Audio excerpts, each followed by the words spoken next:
বাংলাদেশে ইউনূস কি খুব একটা ভালো জায়গায় রয়েছেন? এই প্রশ্নের উত্তর যদি দেওয়া হয় তাহলে অনেকেই বলবেন না। অর্থাৎ এখন বাংলাদেশে খুব একটা ভালো জায়গায় নেই ইউনূস। এর মধ্যে বাংলাদেশে হাসিনার বিচার করে যেন তাক লাগিয়ে দিতে চাইছেন ইউনূস। কিন্তু এতটাই কি সহজ? মানে হাসিনাকে ইন্টারপোলের সাহায্যে বাংলাদেশে ফেরাতে কি পারবে ইউনূস? অনেকেই বলছেন যে এতটা সহজ হবে না। এবার একটু আমরা দেখে নেব যে এই বন্দি প্রত্যর্পণ চুক্তিতে আসলে ঠিক কি রয়েছে। এ থেকে ডি সার্ক দেশগুলির মধ্যে নেপাল, ভুটান এবং বাংলাদেশের সঙ্গে ভারতের প্রত্যর্পণ চুক্তি রয়েছে। শ্রীলঙ্কার সঙ্গে প্রত্যর্পণের ব্যবস্থা রয়েছে। এই দ্বিপাক্ষিক চুক্তিগুলি ছাড়াও সন্ত্রাস দমনের ওপর একটি সার্ক আঞ্চলিক কনভেনশন 1987 সালে স্বাক্ষরিত হয়েছিল। এই কনভেনশনের একটি অতিরিক্ত প্রোটোকল ছিল যা 2004 সালে স্বাক্ষরিত হয়েছিল।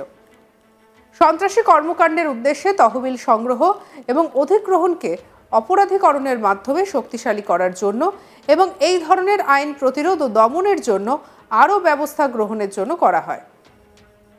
28 জুলাই 2016-এ ভারত এবং বাংলাদেশ দুই দেশের মধ্যে পলাতক অপরাধীদের দ্রুত প্রত্যর্পণের সুবিধার্থে দ্বিপাক্ষিক প্রত্যর্পণ চুক্তির ধারা সংশোধন করার জন্য একটি চুক্তি স্বাক্ষর করা হয়। 2013 সালে ভারতের প্রধানমন্ত্রী মনমোহন সিংয়ের সঙ্গে বাংলাদেশের শেখ হাসিনার মধ্যে অপরাধী হস্তান্তরের এই চুক্তি হয়েছিল। ভারতের তৎকালীন স্বরাষ্ট্রমন্ত্রী এবং বাংলাদেশের সেই সময় স্বরাষ্ট্রমন্ত্রীর সঙ্গে এই চুক্তি স্বাক্ষর হয়। তবে এরও এক বছর আগে থেকেই এই প্রত্যর্পণ চুক্তি নিয়ে আলোচনা শুরু করেছিলেন দুই দেশের তৎকালীন বিদেশমন্ত্রী। এই চুক্তি অনুযায়ী প্রত্যর্পণযোগ্য অপরাধের মামলায় অভিযুক্ত বা ফেরার আসামি এবং বন্দীদের একে অপরের হস্তান্তর করবে ভারত এবং বাংলাদেশ। মূলত এই গোটা বিষয়কে মাথায় রেখেই কিন্তু বলা যেতে পারে যে হাসিনাকে এই চুক্তির মধ্যে ফেলে বাংলাদেশ নিজেদের দেশে ফেরত আনতে পারবে না।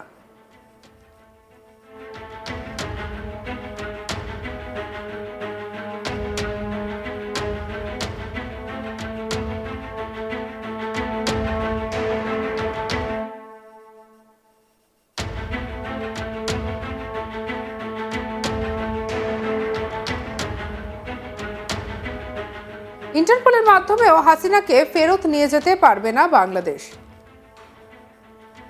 আর এই বিষয়টা ইতিমধ্যেই সামনে এসেছে। চলুন এই বিষয়টা নিয়ে আর ঠিক কি কি জানা গিয়েছে দেখব। ক্রাইটেরিয়াগুলো যদি স্যার একটু বলেন, যে এই যে বন্দি চুক্তি, এর মধ্যে কোন কোন ক্রাইটেরিয়াগুলো রয়েছে এগুলো যদি একটু বলেন। এটা সবই আপনার ক্রিমিনাল এবং ওই ধরুন দেশ বিরোধী কার্যকলাপ। তো শেখ হাসিনা তো দেশ বিরোধী কার্যকলাপ করে নাই, তো কেন তাকে দিবে? কোনো আইনেই পড়ে না, কোনো আইনেই পড়ে না যে ভারত যে জোর করে তাকে দিচ্ছে না, এটা না। ভারত খুবই আইন মেনেই চলতেছে, আইনে যা কিছু করতেছে ভারত আইনের ভিতরে থেকেই করতেছে। এটা আমার বিশ্বাস। আচ্ছা, তাহলে এক্ষেত্রে কেন হাসিনাকে ফেরাতে পারছে না বাংলাদেশ? কোন জায়গাটা আটকে যাচ্ছে? কেন পারবে? পারার কোনো কারণ নাই। যেসব কারণে একটা দেশ থেকে ধরে নিয়ে যেতে হয়, সেই কারণ তো শেখ হাসিনার বেলায় ঘটেনি, কেন পারবে?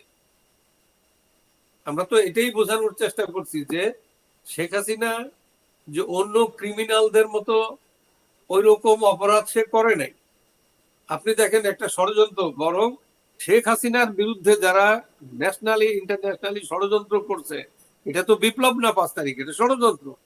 ইন্টারন্যাশনাল কনস্পিরেসির যুবকাস্টে এটা বলি হয়ে গেছে। তারপরে একটা সুন্দর দেশ এগিয়ে যাচ্ছে তরতর করে, সেই দেশটাকে উল্টাই দেওয়া হয়েছে তার গভর্নমেন্টকে। তার সকল প্রকার উন্নয়ন কর্মকাণ্ড বন্ধ হয়ে গেছে, ব্যবসা বাণিজ্য কিচ্ছু নাই, মানুষের নিরাপত্তা নাই, যখন তখন মব জাস্টিস হচ্ছে। যে দেশে মব জাস্টিস হয় সে দেশে কি এমনি তো কোনো সব মানুষকে, যেমন ব্রিটেন বলছে যে তোমরা ওখানে ভিজিট করো না, আমেরিকা বলছে যে আমেরিকান নাগরিকরা ভিজিট করবে না, ওখানে মব জাস্টিস আছে। তো মব জাস্টিস যেখানে আছে, এটা হলো একটা পয়েন্ট, মব জাস্টিস যেখানে আছে সেখানে কি করে একটা একটা নাগরিককে কিভাবে তার ওই ওদের কাছে ধরে দেয়। আরো বহু কিছু আছে যেটা নিয়ে কোনো অবস্থাতে আইনে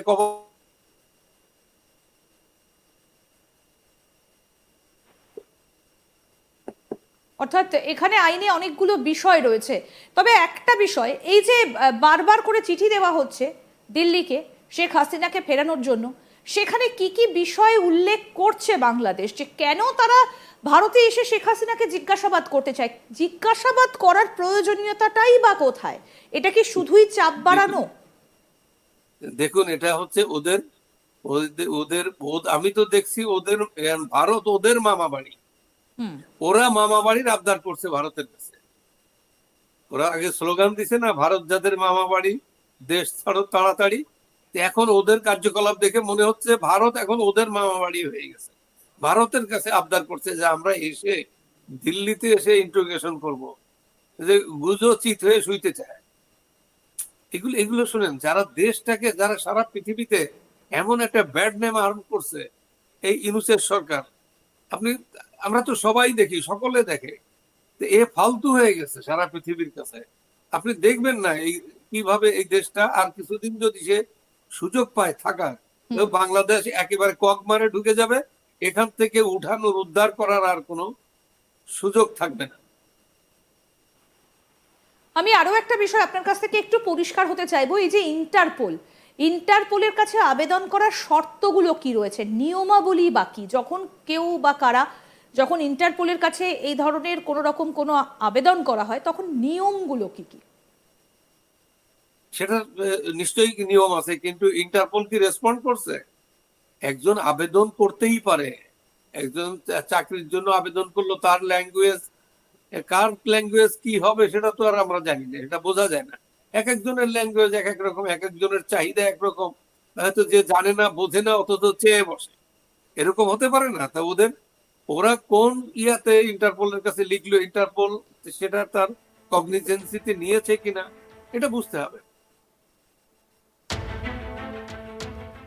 বাংলাদেশে ইউনূস কি খুব একটা ভালো জায়গায় রয়েছেন? এই প্রশ্নের উত্তর যদি দেওয়া হয় তাহলে অনেকেই বলবেন না। অর্থাৎ এখন বাংলাদেশে খুব একটা ভালো জায়গায় নেই ইউনূস। এর মধ্যে বাংলাদেশে হাসিনার বিচার করে যেন তাক লাগিয়ে দিতে চাইছেন ইউনূস। কিন্তু এতই কি সহজ? মানে হাসিনাকে ইন্টারপোলের সাহায্যে বাংলাদেশে ফেরাতে কি পারবে ইউনূস? অনেকেই বলছেন যে এত সহজ হবে না। আর এবার যদি আমরা একটু দেখি যে এই বন্দি প্রত্যার্পণ চুক্তিতে আসলে ঠিক কি রয়েছে, তাহলে বিষয়টা আরো বোঝা যায়।